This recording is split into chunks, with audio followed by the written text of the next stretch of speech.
Well, kia ora koutou katoa. Welcome to today's stand-up. It is a beautiful day here in Wellington. I hope it is elsewhere in the country, and first day of Alert Level 1. I'm just looking around the room towards the back and want to acknowledge some of my colleagues who are here who have been part of the amazing effort put in by our Ministry of Health team, the health system team and the wider public service, but also I particularly want to shout out to my colleague, our National Director of Public Health, Dr Caroline McElnay, who you will have seen at a number of these stand-ups. So Caroline, thank you for your amazing work and that of your team and for the support you've provided to me over the last few months. So today is our first day in Alert Level 1, and you will be pleased to know our numbers remain unchanged for the record, but I will run through them shortly. With the move to Alert Level 1, there are just a couple of important things I want to cover and address this afternoon. Foremost is for me is to stress the ongoing importance of very strict border arrangements and how this functions as essentially our safety net now that we are confident we have eliminated community transmission of the virus here in New Zealand. So with that as a priority, there are tighter measures and controls on people coming across the border into New Zealand, and these are designed, of course, to keep all New Zealanders safe from COVID-19 as we fully open up our domestic economy.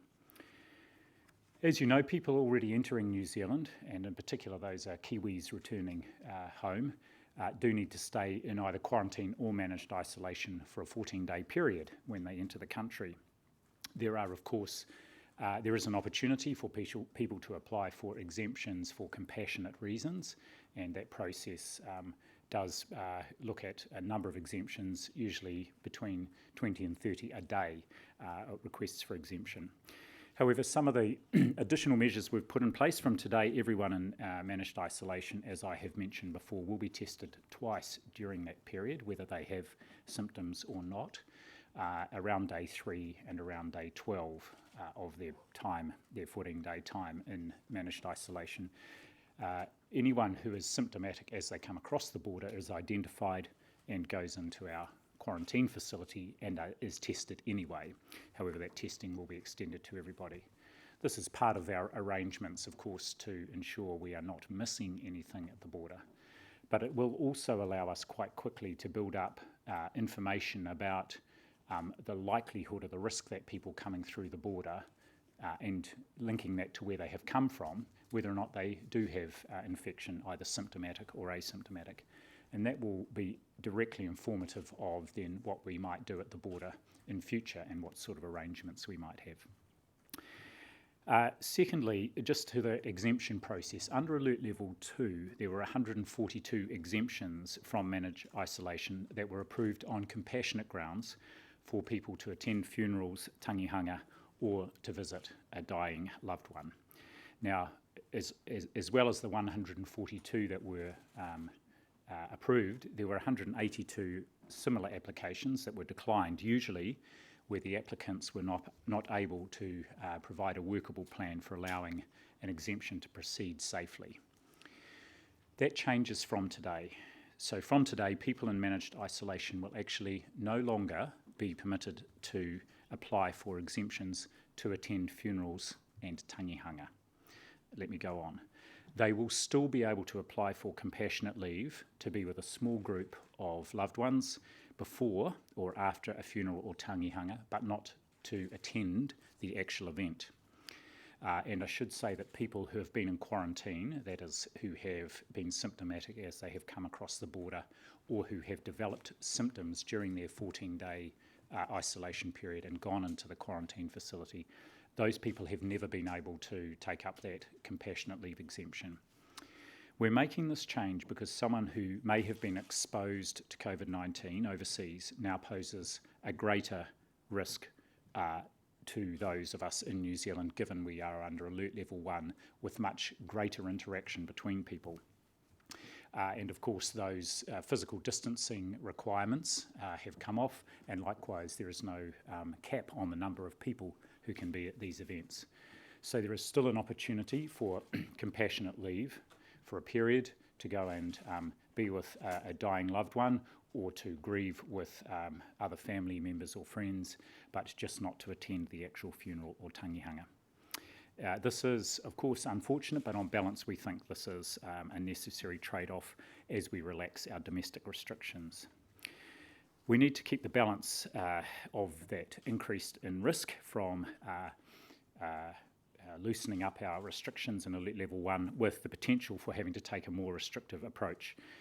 And we have increased the restrictions at the border as we loosen up domestically.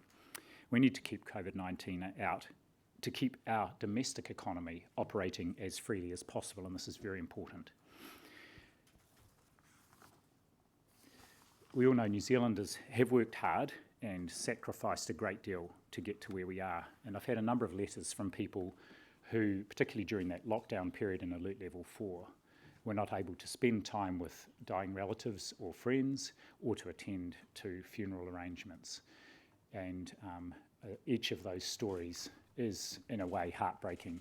We know people have made sacrifices, and many people accepted, even if it was extremely difficult, accepted the need to do that so that we could be in the position we are today. So the information about this change to the opportunity, or in fact there being no opportunity now to attend a funeral or tangihanga when people return, that information is now available on our website, so people contemplating the move back or coming back for that purpose are aware of it before they leave where they happen to be. Returning to our numbers, today is obviously 18 days since the last new cases were reported in New Zealand, and again there are no active cases, so there will be no change to the number of confirmed cases we will be reporting to the WHO. Yesterday there were 1,053 tests processed at our laboratories. Again, the Monday number tends to be low, coming off the back of a weekend. The total number of tests to date is just under 296,000. 8 significant clusters have been closed. That's no change to yesterday, but each of those clusters that is currently what we call dormant will be closed over coming days as we get to a 28-day period of no further transmission within each of those clusters. Finally, I do want to reiterate the comments made by the Prime Minister yesterday about being prepared for additional cases in the future. We know this will happen. It may be that we detect a case at the border. We're now making sure that we detect those cases whether people have symptoms or not. We may even find cases still here in our community onshore. It's not guaranteed that there are not cases there. We should be prepared for that, and we are prepared with our ongoing testing, contact tracing, and arrangements for isolating people. So that's why we will continue the comprehensive testing regime of symptomatic people, and of course that enhanced testing at the border. And finally, the New Zealand COVID Tracer app, which we are encouraging people to continue using. We are encouraging all venues to display the relevant QR code to assist people in scanning that QR code so they can keep an easy record of where they have been. We now have 535,000 registrations, so that's 13,000 more than yesterday, and I'm pleased to see people continue to take up that option. We now have 40,703 businesses who have generated QR codes. And the information about how to do that for any business that hasn't yet but is very keen to do it, I'm sure, is on our website or on the COVID-19 website. I'm happy to take questions. How long have you been thinking about not allowing this exemption? Is it something that was discussed before and then just action today? And also, what do you say to family members who are perhaps watching this and maybe relaying their information to loved ones overseas? What message would you like to get to them? Well, in answer to the first question, this has been part of our preparation for Alert Level 1, as in particular we've focused on the need to strengthen a range of measures at the border to ensure that it is, as I say, both watertight and airtight. So that relates to people coming in on ships and of course by air. So this is one of the important changes that we are making at the border. And what I would say to loved ones who are in this situation and have got relatives or friends coming back from overseas is there is still the opportunity to apply for that compassionate exemption to be able to spend time together. And it is around the attendance at the actual funeral or tangihanga rather than the ability to actually spend time either with a dying loved one or as part of a grieving group of people. Dr. Bloomfield, why is it relevantly safer not to attend the funeral, to be excluded from the funeral than it is to attend wider, potentially looser contact or traced events, like, I guess, wakes? I mean, what are you seeing when you look at that kind of wider group gathering? So the distinction here is people coming in across the border who are in managed isolation won't be able to attend any event with a lot of people. So in a sense, we're in Alert Level 1, there are no restrictions on numbers at any gathering, including attending large sports games, concerts, because we're confident we haven't got community transmission or the disease lurking here onshore. So this is part of ensuring that we are reducing the risk to as low as possible of an imported case potentially sparking off infection here domestically. And obviously, even if someone is infective and does infect the small group they are with, it is much easier to manage that and ring fence that than it would be if there was a larger event without those physical distancing requirements. You can imagine a funeral has a contact tracing, you fill in the register, right? But what other events are you talking about people will be allowed to attend? Is there a limit to the numbers, less than 10, more than 5, 20? It's a small group, so I'm thinking here it's it's somewhere between 5 and 10. It's attending on probably going out for the day to spend time with a group of relatives or friends with someone who may be dying or afterwards in that grieving thing. But it's very much a small group. It's not attending the large gathering, a service, a burial ceremony and a wake or the longer tangihanga. I have a follow-up question on that, sorry. So then will they have to apply, each person will have to put in an application and provide a safe plan for them to be able to do that in that smaller setting? Correct, and they can initiate that application before they even travel to New Zealand. It's very important that people do understand what is expected and what the requirements are. Unfortunately, we still have people arriving who aren't aware even of what the requirements and expectations were around going into managed isolation once they arrived. So yes, people should initiate that exemption process before they come. Government's messaging about COVID today has changed from Unite Against COVID-19 to Unite for the Recovery, and I noticed the website has a big focus on wellbeing and quote, "You're not alone, find the help that you need." So I just thought I'd ask, what issues, particularly mental health issues, which is a focus on the website as well, are New Zealanders facing right now? So I think there is a range of issues, and I would put those broadly under, from where I sit, because I come from a health lens. So those broader determinants of health and well-being. So they are, social aspects, and that includes for individuals their mental and physical well-being, of course. On the latter, physical well-being, it may well be that there was care that they missed out on during the lockdown period, and we know district health boards are working very fast to ensure that people who missed out on either diagnostic or treatment procedures get those as soon as possible. We haven't seen at this point, and we didn't see through the lockdown, an increase in mental health issues. We saw mental health challenges for some people, and there are resources available. My view is that that people's health and well-being will be intimately tied up with our economic recovery and economic well-being, because many people will have suffered significantly economically as communities or as individuals, as family whānau and as communities, and it's very important that they reach out for help on that front, and there is a number of opportunities for them to do so, because that will be important for their own physical and mental well-being. Thinking about mental health though, is it not right to say instead of there was not as many mental health issues that you weren't actually hearing them because there weren't many opportunities to reach out? I think that the opportunities were equal, if not more, than perhaps during normal life.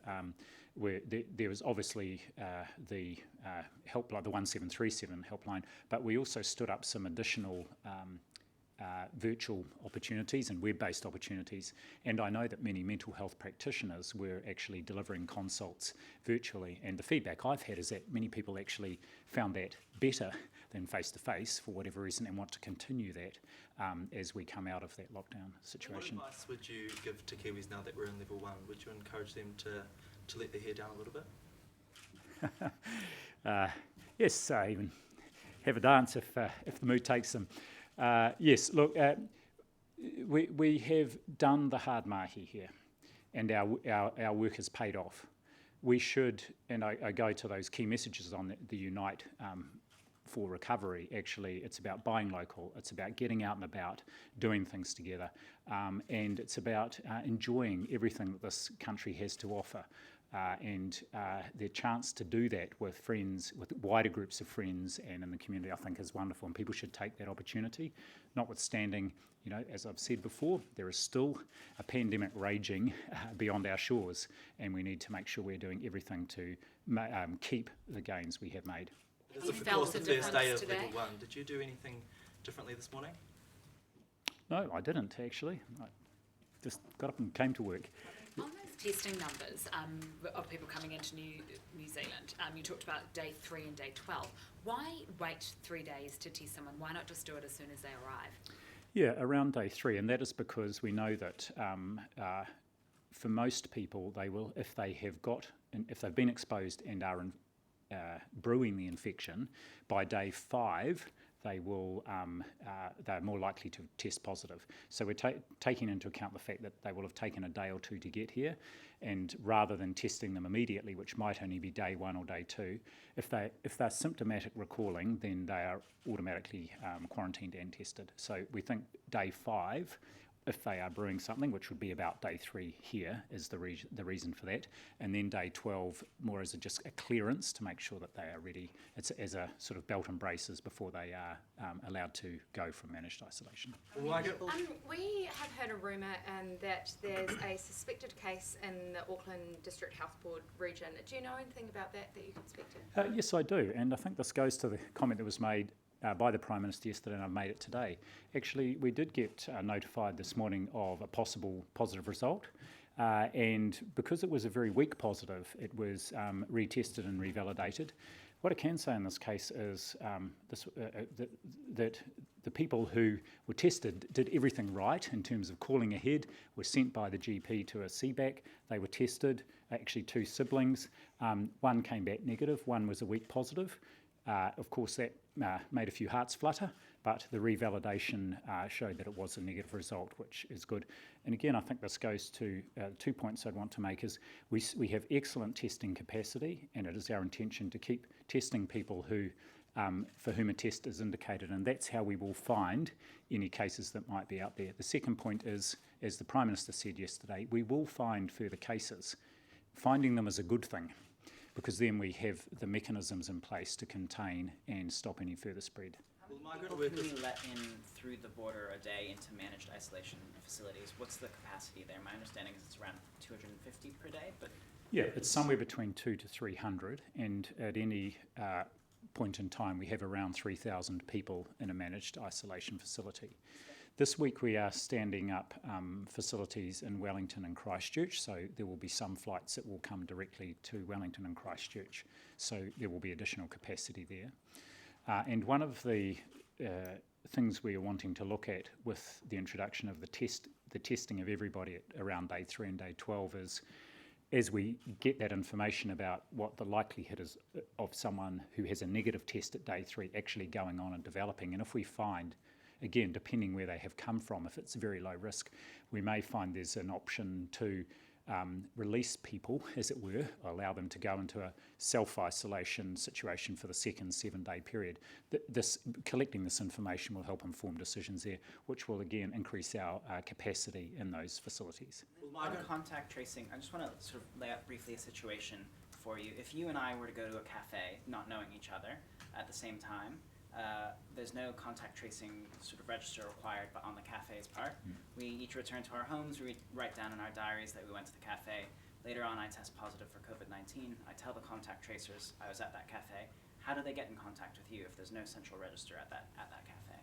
So what happens is the public health unit does a very detailed interview with the individual who's the case, and they will say at 10 o'clock on such and such a date I was at Word of Mouth Cafe, and then we can publicise that, and we can tell the cafe, it can put up notice as well, and of course we publicise that. And you saw this early on in our contact tracing efforts, where we had a few cases we were able to say exactly the times and places that people had been. of course, we now have the added advantage that when you and I went to that cafe, we would have pulled our cell phones out on the way in and scanned the QR code, which will keep a record on our cell phones. The next functionality that will be added in the upgrade of the COVID Tracer app, NZ COVID Tracer app, will be the ability for us to push messages out to people who were in a venue at the same time as someone who may be a case. So that is an added functionality that will be coming along, and that again will help. But that complements our already pretty robust manual process as well. So you have confidence that waiving this requirement for businesses to have pen and paper registers or some sort of centralized register doesn't weaken our contact tracing regime? No, I don't. No, what's the right answer here? Yes, I have confidence. I don't have any concerns about this. And again, I would encourage all businesses to. It's a relatively simple procedure to print off the QR code, and it just will allow people and encourage people to use the app. I'm finding it incredibly easy just to, wherever I go into somewhere, just to scan it. As here at the facility we're in here today, it's very easy. Please. On those siblings that were tested, is that obviously negative, but will they be monitored, or have they been asked to self-isolate, or is that the end of the road in terms of intervention there? So the explanation for their illness is not COVID-19, so they'll be managed by the general practitioner just for the illness, the respiratory illness they have, but there's no further monitoring required. So this does happen. We have had false positive tests before over the last few months, and that's why test positives are all revalidated just to check that they are positives, especially if they're weakly positive. It's not a super exact science. Will migrant workers be able to return to the country with their families? Currently, partners of citizens and residents can return. What about partners of migrants that are currently here? That's one of the areas that's been looked at. I think there are several bits of work that are being looked at the moment. One is people who are usually resident in New Zealand who happen to be overseas, either themselves or they're partners of people who are here. Secondly, of course, international students is another group that we're very interested. And then there will be some other industries that might want to bring in essential workers as well. So all of those are being looked at, and the strengthened measures we have put around the border will, I think, assist with us being able to look at those and think about how people can be brought back safely. Is there a level 0, and what will that look like for the country? Well, first day in level 1, I think let's just settle into level 1. Level 1 looks pretty good to me at the moment, but clearly the characteristics of level 1 are very much, we're essentially open for everything domestically with those very tight controls over the border, and that is where our efforts and our focus. Perhaps a final question? I just, this is the end of the road for the 1pm stand-up where you've sort of held, national attention and it's been appointment viewing. Is there anything you sort of want to say of, I guess what the country's been through and what this is, to mark the end of the 1pm stand-ups? Well, the first thing I would say is I hope this is the last 1pm stand-up, not because I haven't enjoyed them, but because there is still a long way to go on this journey, and it may well be that we get cases and we need to restart briefings. But for the time being, I think I hope they've served their purpose well to keep everybody informed. The only other comment I will make, and I've done it again, and I'm not being gratuitous here, but it wouldn't have worked if you hadn't come along and played your bit, both in passing the message through to New Zealanders very effectively, but also in asking the questions that need to be asked to make sure that our response was the best it could be, and that we were being accountable for delivering the response that we needed. There is a final question over here. Actually, there are two more, please. Sorry, but just one quick question. Nick Wilson was on Morning Report this morning. He was fairly scathing, I guess, about the contact tracing system that is in place. He's described it as completely unacceptable. He describes the app as low quality. What's your response to that? Well, he's been quite restrained for Nick, I would have thought. Look, I think we've found right through this, we've had a range of informed and helpful views and occasionally criticisms, and that's fine. We're happy to provide a different view. But one thing I think that has characterised our response here in New Zealand is that, as people have seen, the contest has been around the evidence and the science, not around the politics of the response, and I think that has served us well. We will continue to look to Nick, Michael Baker and many others who will look at the evidence of what's happening overseas. They will continue to opine on our response here, and I welcome that. We'll keep working with them. Just quickly, what are you going to do with your new public profile? You know, there's artwork in Te Papa, the bears your face now. What of the people who have seen you every day who want to keep seeing you? Well, they could go to Te Papa, I guess.